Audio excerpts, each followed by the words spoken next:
How you doing? How you doing, man? Good. I've watched a couple of your interviews and read a couple of them before this fight week, and you keep using the phrase like you don't really care about wins and losses anymore right now in your career. So I guess just how's life been and how's camp been leading into this that's just been different from previous fights? Yeah, it's been different for sure. Yeah, it's just been different, I guess. And no, I don't give a fuck about winning and losing. It doesn't matter. I just got some things I want to accomplish, and if I accomplish those things, I win. But just is what it is. You know, I'm just not super focused. It's not like I'm not going to try to win. That's not what I'm saying. I'm just saying I'm just not focused on the wins and the losses, you know? Did you feel like you were so focused on winning this and getting to the next one in your like before this point, and just something had to change before this, or is this how you felt in the last few fights too? No, it just depends on where I'm at personally. I think a lot of times people get obsessed with the wins and losses, and then you start protecting things when you're in there. And there's definitely been times where I've been focused on trying to just get a win that I end up trying not to lose. And I'm just done with that shit. I don't have that much longer left here, so I'm just gonna go in and have some fun. You also use the phrase Dominick Reyes still matters to me when talking about like wins and losses, and maybe your other wins, they were still wins, but you don't really reflect on those as much. Yeah, I don't give a shit about Vitor Petrino. Yeah. Like, I'm not proud of that one. Like, that's exactly what I was supposed to do to Vitor Petrino, and like, training for him was hard. He's an incredible athlete, and it's nothing against him personally. He's a great guy. I had great interactions with him and his team. When I'm old and retired, I'm not going to sit around a campfire telling my kids about the time I choked out Vitor Petrino. Dominick Reyes matters. That win matters to me. He wrote on Instagram when this was announced that it's been a long time coming. So is there history between you two in terms of like bad blood or anything, or is it just you were both ranked light heavyweights for so long that you've just been circling each other? Yeah, I think that I don't know that I would say it's a long time coming. I think it's been talked about a few times, and the dates haven't worked out for the most part. I don't think I've ever been officially offered a Dominick Reyes fight until now. But I figured at some point it would happen. And not everyone gets 4 losses in a row like Dom Reyes, especially ones that are, violent finishes and stuff like that. But do you even take anything away from those? Because a lot of people say, like, oh, he should have beaten John, and then maybe he overlooked Jan Blachowicz and overlooked Yuri, and then came in a different fighter, and he's still losing to the best of the best, that maybe he just lost confidence at one point. And just what do you make of that run Dom had to where he's at now? Well, I think the title fight versus John Jones, I thought he was magical. I thought he did some really incredible things in that fight. I thought he won. I've always said that I thought Reyes won that fight. The Blachowicz thing, I think I worked that event, and I remember saying that he was kind of seeming like he was the uncrowned champion. Like, yeah. I beat John Jones, of course I'm going to come in here and win. And Blachowicz he's an easy guy to overlook if you're not super focused on him and what he does well. So I kind of gave him a pass on that one. Yuri, kind of look what he's done. At the time, people gave him a lot of shit about that Yuri loss, but, Yuri's done some incredible things since then. And the way that Yuri fights is really tough. It's just really tough to deal with. And I think at times, Reyes has been a victim of his bad decision-making. I think the Yuri fight is one of those things where I think he run that fight back 10 times. They probably go 5-5. I think they're really well matched, and Yuri pushed and grinded and just put Reyes in a bad spot. And even the Span thing, like, if you kind of really go back and look at it, he's kind of a victim of circumstance. He did everything right. Sure. And just got caught. Like, the angle that he took when he was throwing his left hand when he initially got hurt was perfect. Span just threw so wild, he got his head off line and landed before Reyes did. That could have gone the other way really easily. So I don't really hold that against him too much, because that's a shitty thing about the sport. You can do everything right and still lose. And I think the Span fight is one of those fights where I think Dominic did everything right and lost. So those are two different like kind of things you said. Where like Yuri is a weird guy to fight, and he's a weird guy to kind of figure out, and it was a bad decision by Dom. Does the opposite. He did everything right against Ryan Spann, and he still kind of got caught. So is that just luck of the draw? That's fucking MMA for you. That's MMA for you. That's just how it goes. And some guys, like, if you look at like a good friend of mine, Jake Ellenberger.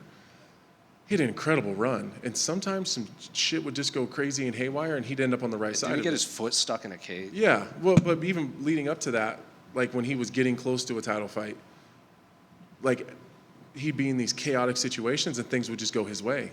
And then towards the end of his career, he's in a lot of those same scenarios and things didn't go his way. It's just how the game goes, It's just sometimes the chips fall and they just fall against you. And And I think Reyes has been a victim of that a little bit. So when you break him down, hyper athletic, like he says, southpaw, like very accurate striker. Just did you have to bring in anyone different to prepare for this one, or is it just you've been doing this for so long, you've seen everything that you can No, just I prepare? haven't worried too much about Reyes, the person, too much. So we just kind of just taken his skill set and put it on a faceless body, Jamahal Hill's been with me in terms of nasty, accurate southpaws. I don't think you're going to find too many more. And then you add in the power of Jamahal compared to what Reyes probably has. I would put Jamal's power and accuracy probably above anybody in the division, specifically a southpaw, but just in general. So I've spent a lot of time with Jamahal. That's been nice. How do you see that fight with him and Yuri playing out? Seems like that fight's actually been a long time coming. Yuri is such a pain in the ass. He's just such a unique style and fights so free. But anybody that's as hittable as Yuri standing in front of Jamahal is going to have a bad night. And that's just not because Jamal's my friend. The power that guy carries is different. His ability to find shots is different. And you're not going to have to work too hard to find Yuri's head. And just last one for me, unrelated to your fight. Can I get your thoughts on the co-main event between Shavkat and Ian? That's a good fight. I think people probably aren't giving Ian Gary as much credit as he deserves. I think sometimes just with some of the media backlash from the Neil Magny stuff and some of that, I think people aren't giving him maybe his due. I don't think you have to like him to be able to admit that the kid can fight. He's well trained. Going into the MVP fight, I thought he fought a really smart fight. I think that if Shavkat starts grappling and mixing in the clinch and kind of makes it more physical, I think he probably wins. But if Ian stands back and is safe and fights from the outside and plays his tricky games, I think he can definitely win this fight. Actually, one more just because you've fought more than pretty much anyone on this card. There's been a lot of talk on the lineup, like how the fights are laid out, like Aljamain and Chris Weidman being on the prelims and Kron Gracie. Only people with things that only guys that don't have better things to think about. So that's what I was going to ask. Does it matter at all? I didn't even know where I was at until today. No idea. I had no idea. I didn't even know who was on the main card. I just have too much shit going on to worry about things that don't matter. My paycheck doesn't change. I get to get the same paycheck and then watch the rest of the card? Yeah, I'm good with that. Anthony right here. Jamahal Hill said you've been like a big brother to him since he came on the scene. As your career comes to a close and even afterwards, will one of your main goals be to help those upcoming guys become champions, become top-level fighters? No, absolutely not. Jamahal and I made an organic relationship that turned into a friendship. That was just an organic meeting. I seen a lot of myself in him when I was younger, and I seen his talent, and he's a good dude. The guys that are in my gym that are close to me, that are like my brothers, of course, I'll do anything I can for those guys, but I'm not out searching for guys to take under my wing to help. I'm going to help the people that are close to me that I have love for. But I'm not out trying to be a mentor, you know what I mean? I just wish that people seen the side of Jamahal that we see every day. It's the delusional Jamahal jokes and he's passionate about his craft and he really cares. I think sometimes, I'm media trained, so I know how to get a point to land on the audience that I'm trying to reach, and he's unconcerned with that. He just speaks from his heart. And I think that he knows he could have performed better in his fight, and so it comes off as excuse making, but it's just him speaking from his perspective. But that's not the guy that we see a week ago, Jamahal was leaving his house doing PT and relaxing to drive across town to stand courtside and be the crazy black man cheering my kids on in basketball. You know what I mean? That's the side that people don't see. He's just a regular dude, and he's a good dude. So your very good friend and coach, Scott Morton, passed away about 3 weeks ago. How much does fighting in his memory mean to you? Not at all. Not at all. The smallest thing that Scott was to me was a coach. He was like my mentor, my big brother, and I've never lived as an adult without Scott guiding me through life. So this fighting shit is really fake at the end of the day. It's this big fucking dog and pony show. I don't really give a shit about any of that. Getting a win and having the opportunity to tell the world about him afterwards, standing there with Joe Rogan means a lot. Like that'll be cool for me. But in terms of anything else, it doesn't matter. Anthony, first of all, I'm sorry for your loss. Another coach of yours, Mark Montoya, he's had your back for a long time. What's the most important non-fighting lesson that he's taught you?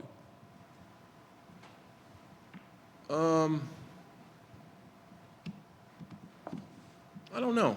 I get lots of lessons from those guys. I think, I don't know. There's a lot. And you spent your 36th birthday with Luke Bryan. I wanted to ask, how was that, and what'd you guys do? It was cool. Yeah, that was cool. Just went in the back and hung out. We had a couple beers and just chit-chatted. We had a good time. And then he went and did a show, and that was it. But yeah, Luke Bryan's cool. Anthony over here. Obviously, you've been part of many great fights, many great events. Do you have any goals left inside the cage or maybe outside the cage? I know you're doing a great job with the UFC broadcast team. So maybe what are some of those goals you have left in the fight game, whether it's in the cage or maybe some endeavors that relate to the fight game? Saturday, like I said, I didn't come here to win. I need to destroy something. That's why I'm here. It might be myself. Like maybe I run into a fucking buzzsaw and leave not the same way I came here, and I'm good with that too. I went to fight Alexander Gustafsson right after I fought Jon Jones, and I didn't go there to win either. I wanted to punch someone in the face because I felt so shitty about losing the title fight. Saturday, I want to fucking break something, and this is my outlet. I can't do what I really want to do inside anywhere else with no consequences. That's why I'm here. I don't give a fuck about winning at all. Not even a little bit. I haven't even fucking thought about it. I want to fucking break something, and here's where I get to do that. Anthony right here. Of the guys on the roster, you're probably amongst the most prolific in terms of doing broadcast stuff with UFC, outside UFC. Just wondering, do you have like an eventual goal with broadcasting and being on camera? Yeah, I want to continue to get paychecks without getting punched in the face for them. That's been super cool so far. And I don't know, just keep building it. You know, at some point in time, one of those guys calling fights cage side is going to want to go do something else, so they're going to retire or whatever, and I'll be ready to step in when I get the opportunity. You know, I'm not trying to take anyone's job. I love Chiesa and Alan Jouban, but I feel very uncomfortable, you know, standing in front of people begging for an opportunity because I know that if I get one, I take one away from my friends. So I'll patiently wait my turn. But eventually I'd like to call fights and continue kind of doing what I'm doing. I love the analyst stuff. I love working the desk. If I could slide in a couple, you know, live commentating gigs, that'd be cool. That'd be a nice way to retire. You know, developing that voice and everything, you know, people don't realize how much practice goes into it. Have you been given any advice that really helped you in terms of sounding the way you want to when you're on television?